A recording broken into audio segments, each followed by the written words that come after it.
সচিবালয় মিটিংয়ে পে স্কেলের চূড়ান্ত প্রজ্ঞাপন জারি করলেন তারেক রহমান। প্রথম ধাপে সর্বনিম্ন বেসিক 20,000 টাকা বৃদ্ধির অনুমোদন পাশ করা হয়েছে। বিস্তারিত আলোচনা করার শুরুতে চ্যানেলটি সাবস্ক্রাইব করে ভিডিওটি কন্টিনিউ করুন। আজ সকালে সচিবালয়ে একটি জরুরি বৈঠক অনুষ্ঠিত হয়। এই বৈঠকে সভাপতিত্ব করেন প্রধানমন্ত্রী তারেক রহমান।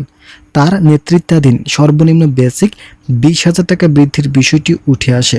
একই সঙ্গে সচিব কমিটির সদস্যরা আজকের বৈঠকে উপস্থিত থাকায় তারা প্রধানমন্ত্রী তারেক রহমানের কাছে একটি স্মারকলিপি জমা দেন, যেখানে কর্মকর্তা ও কর্মচারীদের গুরুত্বপূর্ণ তালিকাগুলো স্পষ্টভাবে উল্লেখ করা হয়েছে। তবে প্রধানমন্ত্রী বলেন, তালিকাগুলো অত্যন্ত ফলপ্রসূ ছিল, যার ফলস্বরূপ আমরা আজই চূড়ান্ত প্রজ্ঞাপন জারির দিকে ধাবিত হয়েছি।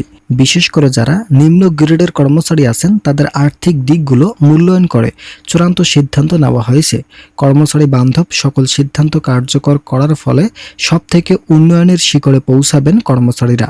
কর্মচারীদের এই দাবিগুলো বাংলাদেশের 24 লক্ষ চাকরিজীবীদের অর্থনৈতিক গতিপথ ফুটিয়ে তুলবে। আজকের বৈঠকে প্রধানমন্ত্রী সরাসরি উপস্থিত থাকায় তিনি বলেন, সচিব কমিটির নির্দেশ মোতাবেক সকল কার্যক্রম এগিয়ে নেওয়া হয়েছে। যদিও প্রাথমিক দিক থেকেই বেতন বৃদ্ধিতে বিভিন্ন সমস্যা তৈরি হয়েছিল, তবে শেষ পর্যন্ত এই সমস্যাগুলোর যৌক্তিক সমাধান আনা হয়েছে। আজকের বৈঠকে সর্বশেষ যে অবস্থান উঠে এসেছে তাদের মধ্যে অন্যতম হচ্ছে কর্মচারীদের দাবি দেওয়াগুলো। কিন্তু সকল দাবি বাস্তবায়ন করার পক্ষে দ্বিমত পোষণ করেন সংশ্লিষ্ট কর্তৃপক্ষবৃন্দ। তাদের ধারণা মতে, যেহেতু 2 ধাপে বেতন বৃদ্ধি করা হচ্ছে, তাই অবশ্যই আমরা প্রথম ধাপে কিছুটা সুযোগ সুবিধা নির্ধারণ করার মাধ্যমে কর্মচারীদের অবস্থান উন্নত করব। দ্বিতীয় ধাপে থাকবে চূড়ান্ত সিদ্ধান্ত, যা কর্মচারীদের পূর্ণাঙ্গ আকারে সকল সুযোগ সুবিধা প্রাপ্য হিসাবে মূল্যায়ন করা হবে। আপনারা যারা এখন পর্যন্ত আমাদের এই চ্যানেলের নতুন সদস্য আছেন, তারা পরবর্তী আপডেট পেতে চ্যানেলটি সাবস্ক্রাইব করুন। তারেক রহমানের উপস্থিতিতে এই বিশেষ সভায় দেশের সরকারি চাকরিজীবীদের দীর্ঘদিনের প্রত্যাশা ও দাবির প্রতিফলন ঘটেছে।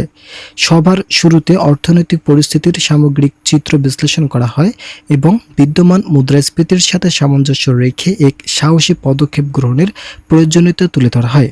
এই নতুন প্রজ্ঞাপনের সবচেয়ে তাৎপর্যপূর্ণ দিক হল সর্বনিম্ন মূল বেতন বা বেসিক 20,000 টাকায় উন্নীত করার দীর্ঘ সিদ্ধান্ত।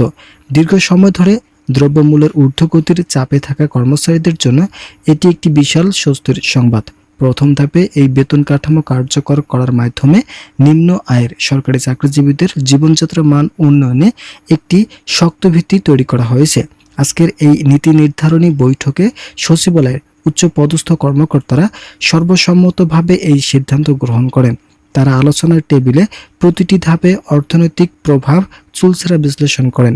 এই প্রক্রিয়াটি ছিল অত্যন্ত সুসংহত এবং স্বচ্ছ, যাতে কোনো জটিলতা ছাড়াই সরকারি কোষাগার থেকে নতুন স্কেল কার্যকর করা সম্ভব হয়। বাংলাদেশে প্রায় 24 লক্ষ সরকারি চাকরিজীবীর ভাগ্য উন্নয়নে এই সিদ্ধান্ত এক নতুন দিগন্ত উন্মোচন করেছে। দীর্ঘদিন ধরে চলা বেতন বৈষম্য এবং জীবনযাত্রা ব্যয় বৃদ্ধির যে চ্যালেঞ্জ ছিল, আজকের এই পদক্ষেপ তা কাটিয়ে উঠতে সহায়তা করবে। এটি কেবল বেতন বৃদ্ধি নয়, বরং রাষ্ট্রের পক্ষ থেকে তার কর্মচারীদের কাজের স্বীকৃতি ও দায়বদ্ধতার এক বড় উদাহরণ। আপনারা যারা এখনও চ্যানেলটি সাবস্ক্রাইব করেনি, তারা অবশ্যই চ্যানেলটি সাবস্ক্রাইব করে ভিডিওটি কন্টিনিউ করুন। অর্থনীতিবিদদের মতে, এই সিদ্ধান্ত দেশের সামগ্রিক অর্থনৈতিক গতিপথকে পুনর্জীবিত করবে। যখন লক্ষ লক্ষ মানুষের হাতে বাড়তি অর্থ পৌঁছাবে, তখন বাজারের চাহিদা বাড়বে এবং অভ্যন্তরীণ ভোগের ক্ষেত্রে আরও শক্তিশালী হবে। এটি সরাসরি দেশের জিডিপি প্রবৃদ্ধিতে ইতিবাচক প্রভাব ফেলবে এবং একটি গতিশীল অর্থনীতির পথে বাংলাদেশকে আরও এক ধাপ এগিয়ে নেবে। তবে শেষ পর্যন্ত আইনি জটিলতার বিষয়টি এবং বিভিন্ন অর্থনীতিবিদদের নেতিবাচক পরিস্থিতিগুলো উঠে আসলেও আজকের বৈঠকে এই বিষয়গুলোর সমাধান করা হয়েছে।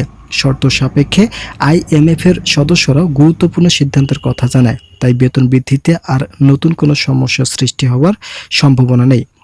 পরিশেষে তারেক রহমানের নেতৃত্বে এই ঐতিহাসিক সিদ্ধান্ত দেশের প্রশাসনিক ব্যবস্থায় নতুন প্রাণশক্তি সঞ্চার করেছে। প্রতিটি স্তরে কর্মচারীরা এখন নতুন উদ্যমে দায়িত্ব পালনে উৎসাহিত হবেন বলে আশা করা হচ্ছে।